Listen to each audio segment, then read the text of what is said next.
दिल्लीमध्ये सुद्धा विद्यार्थी आंदोलन कायम आहे आणि असं असतानाच लोकसभेचे विरोधी पक्षनेते राहुल गांधी यांनी पंतप्रधान निवासस्थानासमोरच ठिय्या मांडलाय। गेल्या 2.5 तासांपासून त्यांनी इथे ठिय्या मांडलेला आहे, आंदोलन करतायत आणि केंद्रीय मंत्री जितेंद्र सिंह यांच्यासोबत राहुल गांधींसोबत तब्बल 1.5 तास चर्चा केली आणि या चर्चेनंतर राहुल गांधींनी सिंह यांच्यासमोर 5 मागण्या ठेवल्या। राहुल गांधींनी आंदोलन करण्यावर ते अजूनही ठाम आहेत आणि या ठिय्या आंदोलनामध्ये काँग्रेसचे राष्ट्रीय अध्यक्ष मल्लिकार्जुन खरगे, प्रियंका गांधी, जयराम रमेश यांच्यासह अनेक महत्त्वाच्या नेत्यांनीही सहभाग घेतलाय। काँग्रेसने अचानक केलेल्या आंदोलनामुळे पोलीस यंत्रणेची एकच धावपळ झाली, झुंबड उडाली। विद्यार्थी आंदोलनाच्या पार्श्वभूमीवर काँग्रेसने सुद्धा आक्रमक पवित्रा घेतलाय।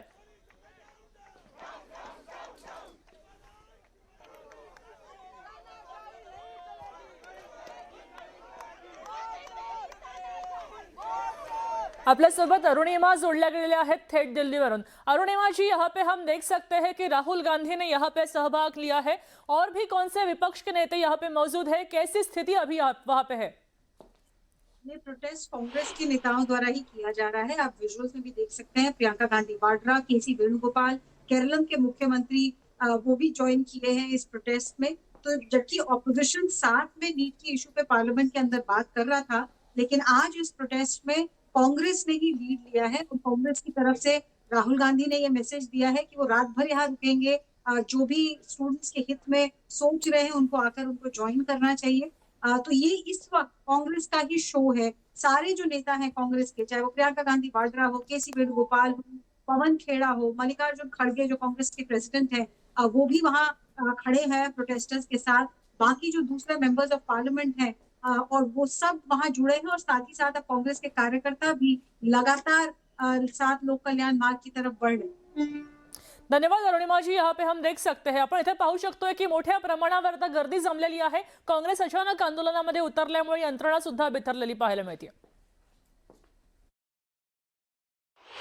Peacefully protesting, they are not listening to us in parliament, they are not listening to the students. They did that to the students, they won't spare us also. And is this the democracy? Look at what they're doing. Look at the Delhi policeman. Pan the camera, sir. Look at the Delhi policeman handling everybody. हमारी मांग सीधी मांग है, सरल C मांग है। हमारे नेता प्रतिपक्ष लोकसभा में ने इस मांग की है, नेता प्रतिपक्ष राज्यसभा में ये मांग की है। गृह मंत्री आए, दोनों सदनों में बयान दें, उस पर चर्चा हो। जिस तरीके से हमारे लोकतंत्र और हमारे संविधान पर हत्या हो रही है, जो हमारे युवाओं पर अत्याचार हो रहे हैं, उनके भविष्य पर अंधेरा छाया। इनकी मोदी की गुंडागर्दी है और देश को बर्बाद करने की तरफ मोदी चल पड़ा है।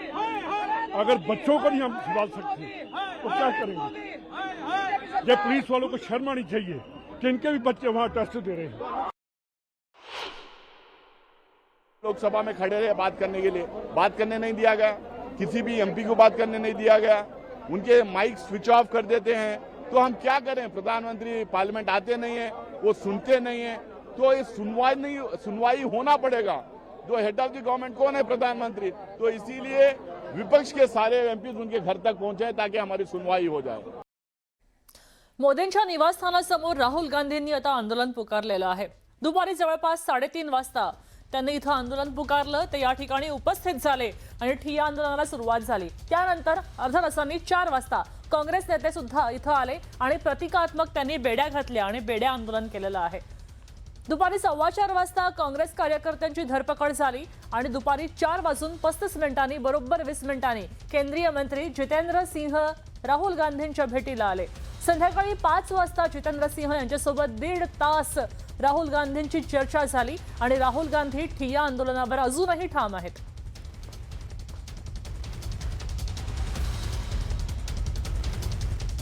दरम्यान राहुल गांधींनी सरकारकडे 5 मागण्या केलेल्या आहेत। केंद्रीय शिक्षण मंत्री धर्मेंद्र प्रधान यांच्या राजीनाम्याची प्रमुख मागणी त्यांनी केलेली आहे आणि त्याचबरोबर विद्यार्थ्यांच्या मुद्द्यावर अधिवेशनामध्ये चर्चा झाली पाहिजे, ही सुद्धा मुख्य मागणी ठेवलेली आहे। आंदोलकांवर झालेल्या लाठीचार्जची चौकशी करा, ही तिसरी मागणी केली आहे। तर सभागृहामध्ये अमित शहांनी भूमिका मांडावी, ही भूमिका त्यांनी मांडली आहे। सभागृहात चर्चेच्या वेळी गृहसचिवांनी उपस्थित राहावं, अशी ही प्रमुख मागणी त्यांची आहे। राहुल गांधींनी पोस्ट काय केली आहे ती पोस्टही आपण समजून घेऊ. देशभक्त भारतीयांनी आंदोलनामध्ये सहभागी व्हावं असं आवाहन त्यांनी केलेलं आहे. राहुल गांधींचं मोठं आवाहन देशभक्तांसाठी आहे. त्यांनी ट्विट केलेलं आहे आणि नागरिकांना आवाहन केलेलं आहे.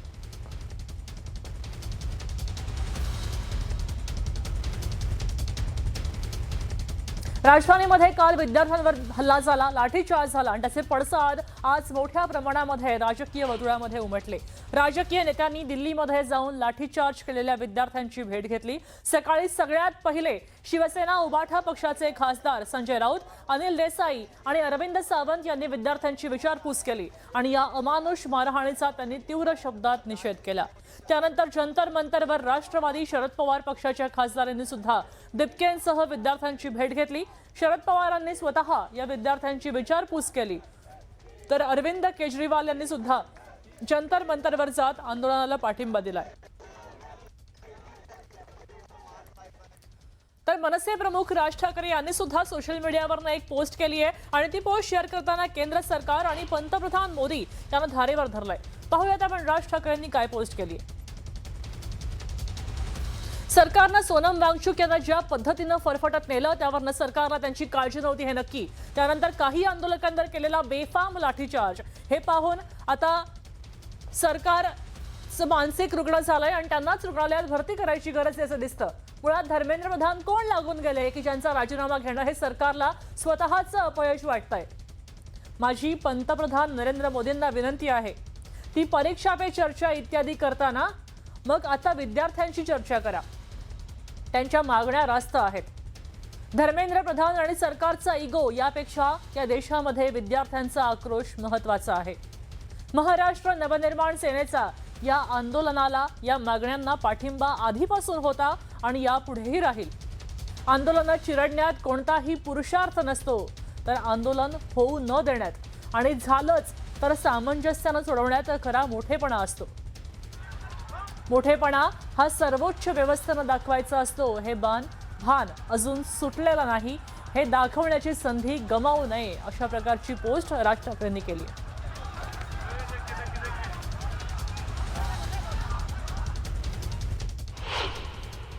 मोठी बातमी आहे. चिथावणीला आता बळी पडू नका पंतप्रधान मोदी यांनी आवाहन केलेलं आहे. मोदींनी विद्यार्थ्यांना आवाहन केलंय विद्यार्थ्यांच्या भविष्यासोबत तडजोड केली जाणार नाही. त्यांनी असं म्हटलेलं आहे. खरं तर प्रथमच नरेंद्र मोदी यांनी आपली भूमिका मांडलेली आहे. चिथावणीला बळी पडू नका अशा प्रकारचं आवाहन नरेंद्र मोदी यांनी केलेलं आहे. विद्यार्थ्यांना आवाहन केलेलं आहे. त्यांचं भविष्य त्याच्याशी तडजोड केली जाणार नाही असंही म्हटलेलं आहे. आंदोलनाला 22 दिवस उलटून गेले. काल लाठीचार्ज झाला. आज अनेक राजकीय नेत्यांनी विरोधी पक्षांनी या आंदोलनामध्ये सहभाग घेतला आणि त्यानंतर आपले पंतप्रधान नरेंद्र मोदी यांनी आता भूमिका मांडलेली आहे. विद्यार्थ्यांच्या भविष्याशी तडजोड होणार नाही. विद्यार्थ्यांनी चिथावणीला बळी पडू नये असं विधान त्यांनी केलेलं आहे. असं आवाहन त्यांनी विद्यार्थ्यांना आज केल्याचं पाहायला मिळत आहे.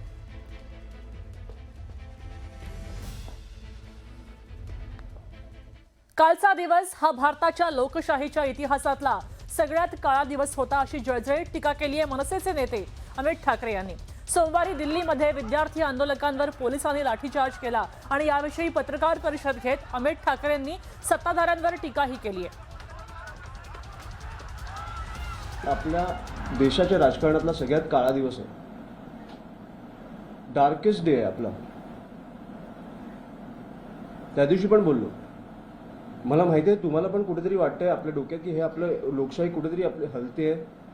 ह्या लोकांना सत्तेचा माज डोक्यात गेलाय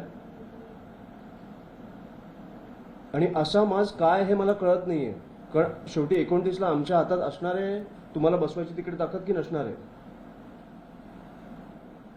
ज्या लोकांनी तुम्हाला तिकडे बसवलंय त्यांची तुम्ही ही परिस्थिती केली आहे. आमदार आदित्य ठाकरे यांनी सुद्धा दिल्लीच्याच जंतर मंतरवर आंदोलन करणाऱ्या विद्यार्थ्यांवर अमानुष लाठीमार करणाऱ्या सरकारचा तीव्र निषेध केला. त्यांनी आंदोलकांवर झालेल्या लाठीचार्जचा व्हिडिओ पोस्ट केला आणि सरकारवर टीका केलेली आहे. आदित्य ठाकरेंनी सरकारवर टीका केली आहे. आंदोलकांवर झालेल्या लाठीचार्जचा निषेधही केलेला आहे. पण कालच आपण भयानक चेहरा पाहिला तो म्हणजे ह्या भाजपच्या राजवटीचा. कदाचित ब्रिटिशकालीन अत्याचार कमी आहेत का, त्याच्याहूनही किती पटीने जास्ती काल आम्ही अत्याचार पाहिले. म्हणजे लहान मुलांना कोणी कानाखाली मारतंय, ही लहान मुलं शाळेतली होती, ती आंदोलनात आली होती का, तर त्यांच्या भवितव्यासाठी, त्यांच्या भविष्यासाठी. कोणीतरी त्यांना कानाखाली मारतंय. महिलांना जसं मारलं गेलं, 1-2 महिलांचे मी व्हिडिओ पाहिले, कोणीतरी मागून त्यांना एक तो दांडुका मारलेला आहे, कोणीतरी जाऊन त्यांच्यावर लाठीचार्ज करत आहे. 2 महिला सापडल्या, त्यांना पूर्ण RPF रॅपिड ॲक्शन फोर्स पूर्णपणे जसं काही वेड्यासारखं लाठीचार्ज करत आहे. बरं, नावाच्या पाट्या देखील काढल्या या रॅपिड ॲक्शन फोर्सने.